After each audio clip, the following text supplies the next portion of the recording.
হঠাৎ সামনে দাঁড়িয়ে কলি যুগের মহাকাল আমি রে আমি জামালপুর কালেরা ঘাটের চ্যাটার্জি সাউন্ড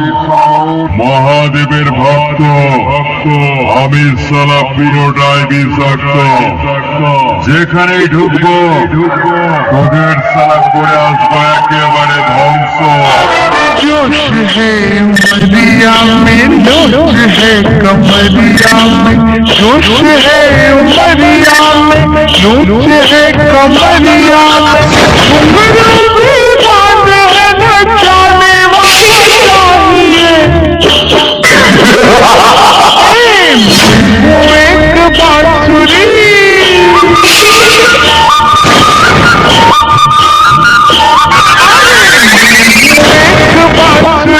बजाने वाला चाहिए।